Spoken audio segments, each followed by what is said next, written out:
Hello everyone, welcome to SS Odia tutorial. आज आम परशुराम भेट कवितार तृतीय भाग आलोचना करवा। पूर्वर दुईटी भाग आलोचना कर सारी। जो मैंने से वीडियो गुड़िक देखी ना प्लेलिस्ट रही देखी दिंतु, जहाँफल कि आज आलोचना आपण मानक बुझापी सहज हो। पूर्वर आम परशुरामकर रूप वर्णना करुले। एठार आरंभ करवा। नयनर तेज कि मिथुनर बिजुली, जेणे से चाहाई तेणे अग्नि जली। नयनर तेज कि कहले ज्योति, मिथुनर बिजुली आषाढ़ मासर आकाश रे जेपरि भाव बिजुली देखा जाय थाए, सेहीपरि भाव परशुराम नयन रे आखिरे बिजुली परि ज्योति कौन कहूँ शोभा पाऊँची। जो दिग को देखिले कौन होउची अग्नि जली जाउछि। सेहीपरि भाव वर्णना रही जेणे से चाहाई तेणे अग्नि जले। जेणे से कहिले एठारे परशुराम परशुराम जो दिग को चाहूँगी आखिरे कौन होउछि ना अग्नि जलुछि। निश्वास बहन्ते हलई नासार बिंबर, रोम टांकुरई ओष्ठ थरहर। निश्वास बहन्ते से क्रोधरे जेतबळे खरतर निश्वास नेउछन्ति तांकर जो नासार बिंबर, नासा पुड़ा कौन होउछि हलुछि। निश्वास बहन्ते प्रखर निश्वास रे से नासार पुड़ा मध्य से जो क्रोध केते परिमाणर क्रोध रही एठारु जना जाउछि।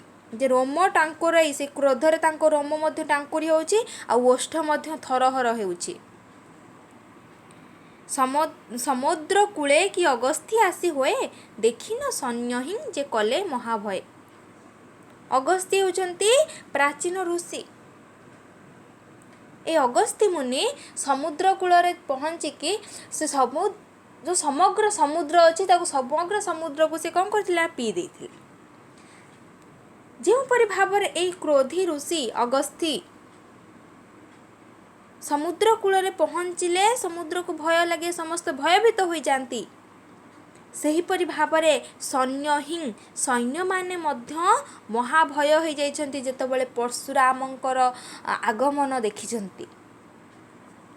एठारे तुलना करा जाइछि जे अगस्त्य मुनि को देखिले समुद्र जेपरि भाव भय पाई जाए, एठारे परशुराम को देखि सैन्य माने कौन होइछन्ति भय पाई जाइछन्ति। प्रलय अनल प्रायक दिशई, सूर्य देवता की मेदिनी की आशय। प्रलय अनल, अनल कहले अग्नि।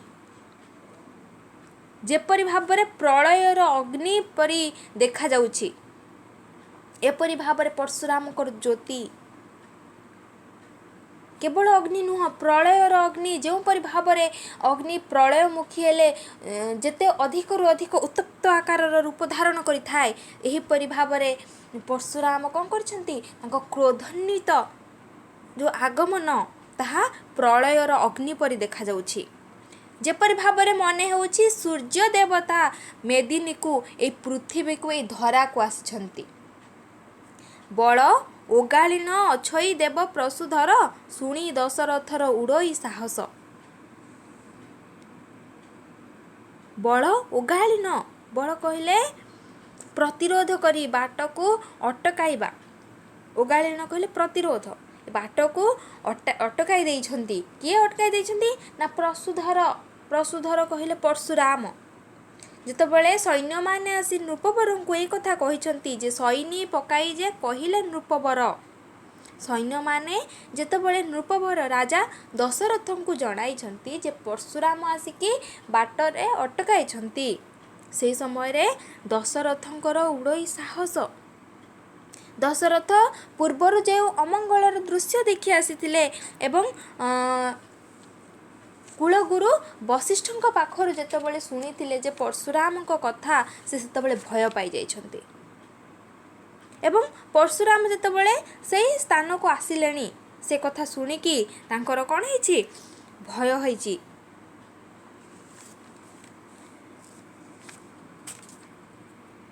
कौन कहा जाइछि ଶରୀର କମ୍ପଇ ଖର ନିଶ୍ୱାସ ବିହି ସୁମରି କପାଳେ ହାତ ମାରଇ ବଶିଷ୍ଠ ମୁଖ ଚାହିଁ ଶୋକ ଯେ କରଇ ଭୋ ମୁନି ଶୁଣିଲ କି ବିପରୀତ ବାଣୀ। ଦଶରଥ ଏହି କଥା ଶୁଣିକି ତାଙ୍କର ମଧ୍ୟ ନିଶ୍ୱାସ ଖର ହୋଇଯାଇଛି। ତୀକ୍ଷ୍ଣ ଭାବରେ ସେ ନିଶ୍ୱାସ ନେଉଛନ୍ତି ଆଉ ଶରୀର ମଧ୍ୟ କମ୍ପମାନ କରିଛି। ବିହି ବିହି କହିଲେ ବିଧାତା। ବିହି ସୁମରି କପାଳେ ହାତ ମାରଇ ବିଧାତାଙ୍କୁ ସୁମରଣ କରି, ସୁମରି କହିଲେ ସୁମରଣ କରି ଭଗବାନଙ୍କୁ ଏ ସମୟରେ ଦଶରଥ କ'ଣ କରିଛନ୍ତି? ସ୍ମରଣ କରିଛନ୍ତି ଏବଂ କପାଳରେ ହାତ ମାରି ବଶିଷ୍ଠଙ୍କ ମୁଖ, ବଶିଷ୍ଠ ହେଉଛନ୍ତି ତାଙ୍କ କୁଳଗୁରୁ, ତାଙ୍କ ମୁଖକୁ ଚାହିଁ ଶୋକ କରୁଛନ୍ତି, ଦୁଃଖ ପ୍ରକାଶ କରୁଛନ୍ତି ଯେ ପରଶୁରାମଙ୍କର ଯେଉଁ ଆଗମନ ଶୁଣିକି।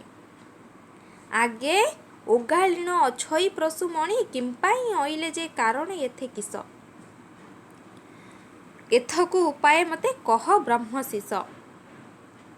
ବଶିଷ୍ଠଙ୍କ ମୁଖକୁ ଚାହିଁ ଯେତେବେଳେ ଶୋକରେ ପଚାରିଛନ୍ତି, ହେ ମୁନିବର, ଏ ଯେଉଁ ବିପରୀତ ବାଣୀ ସବୁ ଶୁଣିଥିଲି, ବିପରୀତ ବାଣୀ ସବୁ ଯାହା ଦେଖିଥିଲି, ଅମଙ୍ଗଳର ସୂଚନା, ସେ ନିଶ୍ଚୟ ଆସିକି କ'ଣ କରିଛନ୍ତି? ବାଟ ଓଗାଳିଛନ୍ତି, ବାଟରେ ପ୍ରତିରୋଧ କରିଛନ୍ତି ପରଶୁରାମ। କ'ଣ ପାଇଁ ସେ ଆସିଛନ୍ତି? କିମ୍ପା ଅଇଲେ, କେଉଁ କାରଣ ପାଇଁ ଆସିଛନ୍ତି? ଏଥକୁ ମୋତେ ଉପାୟ କହ ବୋଲି ବ୍ରହ୍ମଶିଷ, ହେ କୁଳଗୁରୁ ବଶିଷ୍ଠ। ଶିଷ କହିଲେ ପୁତ୍ର, ବ୍ରହ୍ମାଙ୍କର ପୁତ୍ର ବଶିଷ୍ଠ କହିଛନ୍ତି, ହେ ବ୍ରହ୍ମଙ୍କର ପୁତ୍ର, ତୁମେ ମୋତେ ଏ ଯେଉଁ କାରଣ, ସେ କ'ଣ ପାଇଁ ଆସିଛନ୍ତି, କେଉଁ ଉଦ୍ଦେଶ୍ୟ ନେଇକି ଆସିକି ସେ ପ୍ରତିରୋଧ କରିଛନ୍ତି, ଏଠାରେ ମୋତେ କିଛି ଉପାୟ କହ। ରୋଷ ଭର ହୋଇ ଅଛଇ ପୁଣ ଆସି ଏ ମୋହର ପୁତ୍ରଙ୍କୁ ନପୁଣ ଯାଇ ନାସି। ରୋଷ ଭର, ରୋଷ ଭର କହିଲେ କ୍ରୋଧ, କ୍ରୋଧାନ୍ୱିତ। ଯେଉଁପରି ଭାବରେ କ୍ରୋଧରେ ଆସିଛନ୍ତି, ଏ ମୋ ପୁତ୍ରମାନଙ୍କୁ କ'ଣ କରିବେ? ନାଶ କରିବେ। ନାସି କହିଲେ ବିନାଶ କରିବା। ଏ କଥା କ'ଣ ପାଇଁ ଦଶରଥଙ୍କ ମନକୁ ଆସିଛି? ନା ପରଶୁରାମ ହେଉଛନ୍ତି କ୍ଷତ୍ରିୟମାନଙ୍କର ଯମ। ଯେତେ ସବୁ କ୍ଷତ୍ରିୟ ବୀରମାନେ ଥିଲେ ସମସ୍ତଙ୍କୁ ପରଶୁରାମ ମାରିଥିଲେ। ସେଥିପାଇଁ ଭୟ ପାଇଯାଇଛନ୍ତି ଏଠାରେ ଦଶରଥ ଯେ ରୋଷଭର କ୍ରୋଧାନ୍ୱିତ ହୋଇ ପରଶୁରାମ ଯେଉଁ ଆସିଛନ୍ତି, ଏ ମୋର ପୁତ୍ରମାନଙ୍କୁ କ'ଣ କରିବା ପାଇଁ? ବିନାଶ କରିବା ପାଇଁ।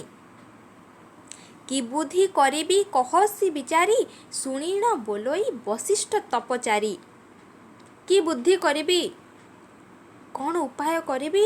କହସି ବିଚାରି, ବିଚାର କରିକି ମୋତେ କୁହ ବୋଲି କହିଛନ୍ତି। ଶୁଣିଣ ବୋଲୋଇ ବଶିଷ୍ଠ ତପଚାରି। ତପଚାରି କହିଲେ କ'ଣ? ତପର ଅର୍ଥ ହେଉଛି ତପସ୍ୟା। ତପଯୁକ୍ତ ଆଚାରୀ ତପଚାରୀ।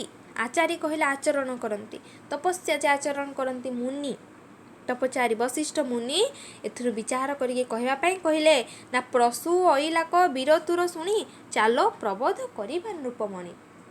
ବଶିଷ୍ଠ କ'ଣ କହିଛନ୍ତି? ପ୍ରସୁ ଆଇଲା, ପରଶୁରାମ ଯେଉଁ ଆସିଛନ୍ତି, କ'ଣ ପାଇଁ ଆସିଛନ୍ତି? ଏଇ ବୀର ତୁର ଶୁଣିକି ଆସିଛନ୍ତି, ବୀର ବାଦ୍ୟ ଶୁଣିକି ଆସିଛନ୍ତି। ସେଥିପାଇଁ କେଉଁ ଉଦ୍ଦେଶ୍ୟରେ ଆସିଛନ୍ତି ତାହାକୁ ପ୍ରବୋଧ କହିଲେ ସାନ୍ତ୍ୱନା। ତାଙ୍କ ଯେଉଁ କ୍ରୋଧାନ୍ୱିତ ରୂପକୁ ଆମେ ସାନ୍ତ୍ୱନା କରିବା ବୋଲି ଏ ଯେଉଁ ବୀରତୁର ଶୁଣି ଆସିଛନ୍ତି ପରଶୁରାମଙ୍କୁ, ଆମେ ସାନ୍ତ୍ୱନା ଦେବା ପାଇଁ ନୃପମଣିଙ୍କୁ, ଦଶରଥଙ୍କୁ ବଶିଷ୍ଠ କହିଛନ୍ତି।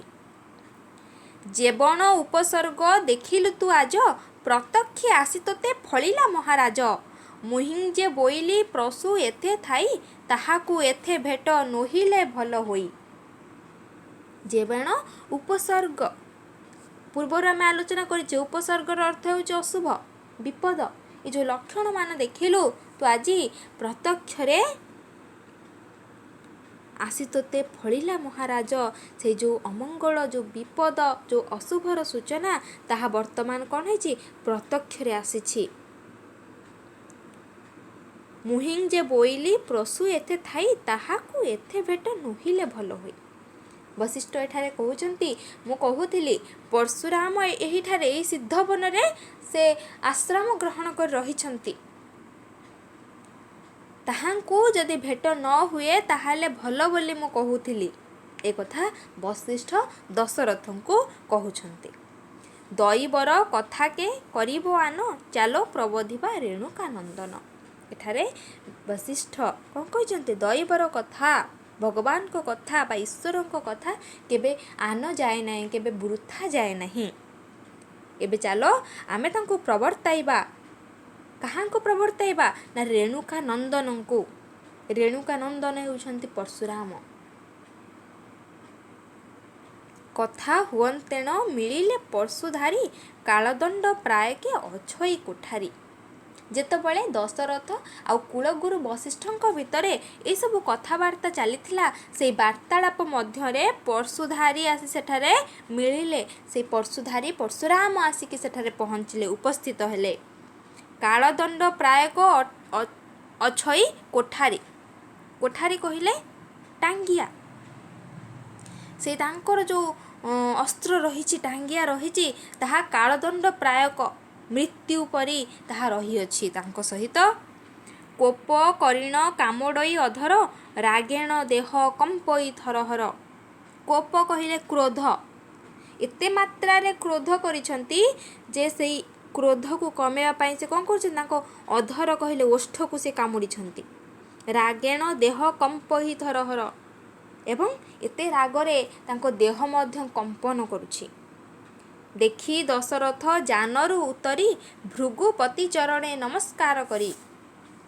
ଯେତେବେଳେ ପରଶୁରାମ ଆସି ପହଞ୍ଚିଛନ୍ତି, ଦଶରଥ ତାଙ୍କ ଯାନରୁ ଓହ୍ଲାଇକି ଭୃଗୁପତି ପରଶୁରାମଙ୍କୁ ଚରଣରେ, ପରଶୁରାମଙ୍କ ପାଦବିନ୍ଦରେ ନମସ୍କାର କରିଛନ୍ତି। ପୁଣ ଉଠଇ ପୁଣ ପାଦେ ପଡ଼ଇ, କାର୍ପୁନ ହୋଇଣ ବେନି କର ଯୋଡ଼େଇ। ଉଠିକି ନମସ୍କାର କରୁଛନ୍ତି, ପୁଣି ଆଉ ଥରେ ନମସ୍କାର କରୁଛନ୍ତି। ଯେତେ ପାଦରେ ପାଦ ପଡ଼ଇ କହିଲେ ଯେତେ ଥର ସେ ନମସ୍କାର କରୁଛନ୍ତି, କାକୁସ୍ଥ ହୋଇକି, ବେନି କର ଯୋଡ଼ିକି, ଦୁଇ ହାତ ଯୋଡ଼ିକି କାକୁସ୍ଥ ମିନସ୍ତ ହୋଇକି ସେ କହୁଛନ୍ତି,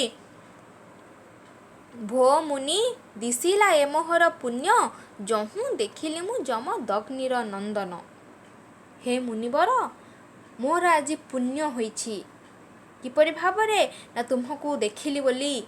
ହେ ଯମଦଗ୍ନିର ନନ୍ଦନ, ମୁଁ ଆଜି ଯମଦଗ୍ନିଙ୍କର ପୁତ୍ର ପରଶୁରାମଙ୍କୁ ଦେଖିଲି, ମୋର ପୁଣ୍ୟ ହୋଇଛି ବୋଲି କାକୁସ୍ଥ ମିନସ୍ତ ହୋଇକି, କାକୁସ୍ଥ ହୋଇକି ଦୁଇ ହାତ ଯୋଡ଼ିକି ଦଶରଥ ନମସ୍କାର କରୁଛନ୍ତି। ଭୃଗୁକୁଳ ମଣ୍ଡନ ତପିଙ୍କର ଶ୍ରେଷ୍ଠ, କ୍ଷତ୍ରିଙ୍କର ଯମ ତପେଣ ଗରିଷ୍ଠ। ଭୃଗୁଙ୍କର କୁଳମଣ୍ଡନ। ଭୃଗୁ କହିଲେ ଶୁକ୍ରାଚାର୍ଯ୍ୟ। ଶୁକ୍ରାଚାର୍ଯ୍ୟଙ୍କର କୁଳକୁ, କୁଳ କହିଲେ ବଂଶ, ବଂଶକୁ ଯିଏ ଅଳଙ୍କାର କରିଛନ୍ତି, ମଣ୍ଡନ କହିଲେ ଅଳଙ୍କରଣ। ଭୃଗୁଙ୍କର କୁଳକୁ ଯିଏ ମଣ୍ଡନ କରିଛନ୍ତି, ସେଇ ତପିଙ୍କର ଶ୍ରେଷ୍ଠ। ତପି କହିଲେ ତପସ୍ୱୀମାନଙ୍କ ମଧ୍ୟରେ ଯିଏ ଶ୍ରେଷ୍ଠ। କ୍ଷତ୍ରିୟମାନଙ୍କର ଯିଏ ଯମ। ତପେଣ ଯିଏ ଗରିଷ୍ଠ। ତପେଣ ତପସ୍ୟାରେ ଯିଏ ଗରିଷ୍ଠ, ଯିଏ ମୁଖ୍ୟ, ଯିଏ ସବୁଠାରୁ ବଡ଼, ଯିଏ ପୂଜ୍ୟତମ, ସେ ହେଉଛନ୍ତି ପରଶୁରାମ। ପ୍ରାକର୍ମେଣ ସାଚା ଗରିଷ୍ଠେ ଈଶ୍ୱର, ବଳଣେ ଅକଳିତ କୋପେଣ କୃପାର। ପ୍ରାକର୍ମେଣ ସାଚା। ପ୍ରାକର୍ମେଣ କହିଲେ ସତ୍ୟନ୍ୟାୟ କାର୍ଯ୍ୟ କରିବାର ଯିଏ ସବୁବେଳ ପାଇଁ ତତ୍ପର। ସାଚା କହିଲେ ସତ୍ୟ। ଗରିଷ୍ଠେ କହିଲେ ପୂଜ୍ୟତମ, ଗୌରବାନ୍ୱିତ।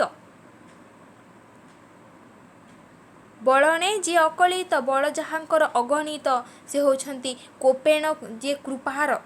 କୋପେଣ କହିଲେ କ୍ରୋଧରେ। ଏଠାରେ ଦଶରଥ କ'ଣ କହୁଛନ୍ତି? ନା ପରଶୁରାମଙ୍କର ଯେଉଁ ଆଗମନ ହେଇଛି, କ୍ଷତ୍ରିୟମାନଙ୍କର ଯମ ବୋଲି ସମ୍ବୋଧନ କରିଛନ୍ତି, ସେ ହେଉଛନ୍ତି ତପସ୍ୱୀମାନଙ୍କର ଈଶ୍ୱର, ଯେ ସବୁଠାରୁ ପୂଜ୍ୟତମ। ବଳରେ ଯାହାଙ୍କର ବଳ ହେଉଛି ଅଗଣିତ, ଆଉ କ୍ରୋଧରେ ସେ ହେଉଛନ୍ତି କୃପାର। ତାଙ୍କ ସମାନ କେହି କ୍ରୋଧ କରିପାରିବେ ନାହିଁ। ରାଜା ଦଶରଥ କ'ଣ କରିଛନ୍ତି? ନା ରଥରୁ ଯେତେବେଳେ ଓହ୍ଲାଇଛନ୍ତି, ପରଶୁରାମଙ୍କ ପାଦ ତଳେ କାକୁସ୍ଥ ହୋଇକି, କାକୁସ୍ଥ ଭାବରେ ବିନୀତ ନିବେଦନ କରିଛନ୍ତି। ତାଙ୍କୁ ଶାନ୍ତ ହେବା ପାଇଁ ମଧ୍ୟ ଅନୁରୋଧ କରିଛନ୍ତି, ତାଙ୍କର ଗୁଣଗାନ କରିଛନ୍ତି। ଆପଣ ହେଉଛନ୍ତି ଧର୍ମ ପରି ଦୟାବନ୍ତ, ମେଦିନୀ ପରି ସହିଷ୍ଣୁ, କ୍ଷତ୍ରିୟମାନଙ୍କର ଯମ, ଋଷିମାନଙ୍କ ମଧ୍ୟରେ ଶ୍ରେଷ୍ଠ, ଏବଂ ଭୃଗୁକୁଳର ଗୌରବ ହେଉଛନ୍ତି ଆପଣ। କେବଳ ମୋର ମହାପୁଣ୍ୟ ହେତୁ ମୁଁ ଆପଣଙ୍କର ଦର୍ଶନ କରିବାର ସୌଭାଗ୍ୟ ପାଇଛି। ଏହିଭଳି ଭାବରେ ଦଶରଥ କ'ଣ କରିଛନ୍ତି, ବହୁ ଭାବରେ ତାଙ୍କୁ ପ୍ରବୋଧିତ କରିଛନ୍ତି, ପ୍ରବର୍ତ୍ତାଇଛନ୍ତି।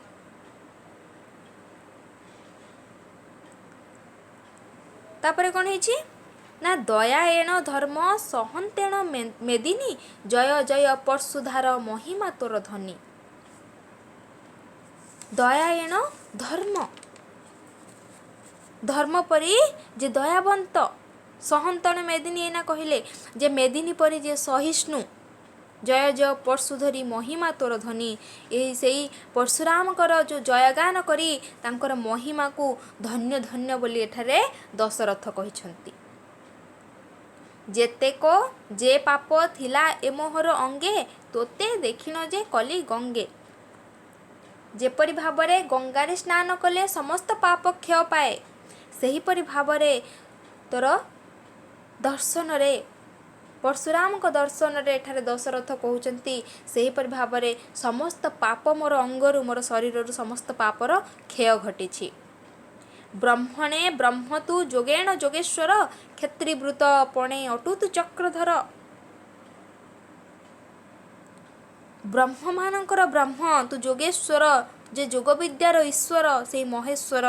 କ୍ଷତ୍ରିବୃତ ପଣେ ଟୁ ଅଟୁ ଚକ୍ରଧର, ଏବଂ କ୍ଷତ୍ରିବୃତ, ବୃତ କହିଲେ ବେଷ୍ଟିତ, କ୍ଷତ୍ରିୟମାନଙ୍କୁ ଯେ ବେଷ୍ଟିତ କରେ, ଯେ ସେ ହେଉଛନ୍ତି ଚକ୍ରଧର, ସେ ହେଉଛନ୍ତି ବିଷ୍ଣୁ।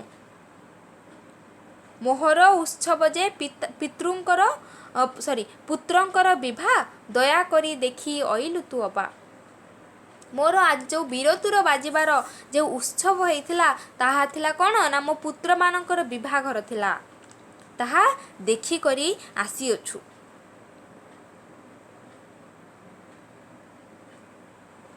ଶୁଣି ରୋଷ ଭରେ ହସଇ ପରଶୁମଣି, ଏଥକଟି ଅଇଲି ବୀରତ୍ୱର ଶୁଣି। ତାର ଉତ୍ତର ଦେଇକି ପରଶୁମଣି ରୋଷଭର ହୋଇକି, ରୋଷ କହିଲେ କ୍ରୋଧ, କ୍ରୋଧରେ ଜର୍ଜରିତ ହୋଇକି ସେଥିମଧ୍ୟରେ ହସିକି କ'ଣ କହୁଛନ୍ତି ନା, ଏ ଯେଉଁ ବୀରତ୍ୱର ଶୁଣିକି, ବୀରବାଦ୍ୟ ଶୁଣିକି ମୁଁ ଏଠାକୁ ଆସିଅଛି। ଏ ମହାମଣ୍ଡଳେ ତୁ ଅଟୁ ମହାରାଜା, ମୋହର ଆଗେ ଆସି ବଜାଇଲୁ ବାଜା। ଏ ଯେଉଁ ମହାମଣ୍ଡଳରେ, ଏଇ ଧରାପୃଷ୍ଠରେ ତୁ ଅଛୁ ଏକମାତ୍ର ମହାରାଜା, ମୋହର ଆଗରେ ଯିଏକି ଏଇ ବୀରବାଦ୍ୟକୁ ବଜାଇଛି। ତୋ ତହୁଁ କ୍ଷତ୍ରି କି ଅଛି ଆଉ ଆନ, ଅତି ବଡ଼ ରାଜା ତୁ ଅଯୋଧ୍ୟା ରାଜନ। ତୋ ଠାରୁ କ୍ଷତ୍ରିୟମାନଙ୍କ ମଧ୍ୟରେ ଆଉ କେହି ବଡ଼ ରାଜା ନାହାନ୍ତି, ତୁ ହେଉଛୁ ସବୁଠାରୁ ଅଯୋଧ୍ୟାର ରାଜା, ଯିଏକି ସବୁଠାରୁ ବୀର ଆଉ ଅତି ବଡ଼ ରାଜା ବୋଲି ପରଶୁରାମ ଏଠାରେ ଦଶରଥଙ୍କୁ କହିଛନ୍ତି। ଯେତେକ ରାଜା ଥିଲେ ମୃତ୍ୟୁ ପରେ, ସବହୁଁ ଉତ୍ତମ ଟୁ ଅତୁ ନୃପବରେ। ଯେତେ ସବୁ ରାଜାମାନେ ରହିଥିଲେ, ସବୁ ରାଜାମାନେ ଥିଲେ କ'ଣ, ମୃତ୍ୟୁପୁରରେ ଅଛନ୍ତି। ସମସ୍ତଙ୍କୁ, ସବୁ କ୍ଷତ୍ରିୟ ରାଜାମାନଙ୍କୁ ପରଶୁରାମ କ'ଣ କରିଛନ୍ତି, ବିନାଶ କରିଛନ୍ତି। ସବୁ ରାଜାମାନଙ୍କ ଠାରୁ ଉତ୍ତମ ରାଜା ହେଉଛନ୍ତି ନୃପବୀର ଦଶରଥ। ବୀର ତୁର ବଜାଇ ସାଧୁ ଅଛ ମହି, ରବି ତଳେ ସମ ନୋହିବେ ତୋତେ କେହି। ଏ ଯେଉଁ ବୀରବାଦ୍ୟ ବଜାଇକି ପୃଥିବୀ ବା ଭୂମିକୁ, ଧରିତ୍ରୀକୁ ଏ ଯେଉଁ ବୀରବାଦ ବଜାଇକି ଯେଉଁ ଉତ୍ସବ ପାଳନ କରୁଛ, ରବି ତଳେ, ସୂର୍ଯ୍ୟଙ୍କ ତଳେ ସମାନ ହୋଇବେ ତୋତେ କେହି, ସମାନ ଆଉ କେହି ଦଶରଥଙ୍କ ପରି ହୋଇପାରିବେ ନାହିଁ ବୋଲି ମଧ୍ୟ ପରଶୁରାମ କହୁଛନ୍ତି। ଆଜ ପରୀକ୍ଷ କରିବା ନା ତୋହର ଏ ବଳ, ପଶୁ ଘାଏ ମୁଣ୍ଡ ହୋଇବ ବେନିଫାଳ। ଏଇ ଯେଉଁ ବୀରବାଦ୍ୟ, କ୍ଷତ୍ରିୟମାନଙ୍କ ମଧ୍ୟରେ ବୀର ଦଶରଥ ରାଜାଙ୍କୁ କ'ଣ କହିଛନ୍ତି ନା, ଆଜି ତୋର ବଳ କ'ଣ ଅଛି, ଏଇଠାରେ କ'ଣ କରିବା ନା, ତାର ପରୀକ୍ଷା କରିବା। ଯଦି ସେଥିରେ ତୁମେ ହାରିଯାଅ, ତାହେଲେ ଏଇ ଯେଉଁ ପଶୁ ଘାଏ, ମୁଣ୍ଡ ତୁମର କ'ଣ ହେବ, ପଶୁ କହିଲେ ତାଙ୍କର ଯେଉଁ ଅସ୍ତ୍ର ରହିଥିଲା, ସେଇଥିରେ ତୁମ ମୁଣ୍ଡ ବେନିଫାଳ ହୋଇବ, ଦୁଇ ଖଣ୍ଡ ହୋଇବ। ତେବେ ସେ ବୋଲିବା ତୁହ ବଡ଼ାଇ ନୃପତି, ଏହା ମୁଁ ସାମାନ୍ୟ ନାହିଁ କେହି କ୍ଷତ୍ରି। ଯଦି ସେଇ ପରୀକ୍ଷାରେ ତୁ ବିଜେତା ହେବୁ, ତାହେଲେ ତୋତେ ସମସ୍ତେ ବଡ଼ ନୃପତି ବୋଲି କହିବେ, ବଡ଼ ରାଜା ବୋଲି କହିବେ। ତୋ ଠାରୁ ସାମାନ୍ୟ एहाठारु माने दशरथଙ୍କ ଠାରୁ सामान्य आउ केही राजा नाहांती सी होउचंती क्षत्रिय मानक मध्यरे वीर एक कथा परशुराम कहिसंती। परवर्ती समय रे हमें पुणी एठु आलोचना करिबा कौन होइछि कवितार विषय वस्तु किपरि भाबरे परशुरामंकर क्रोध शांत होइछि से विषय आलोचना करिबा। आजिर भिडियोटी एइठी शेष होउछि। जदि आपण मानको भिडियोटी भल लागि थाए ताहले लाइक करंतु, फ्रेंड मानको सह शेयर करंतु एवं आम चैनल टी को सब्सक्राइब करंतु जहा फल रे कि प्रतिटी भिडियोर नोटिफिकेशन आपण माने यथाशीघ्र पाई परिबे। Thank you.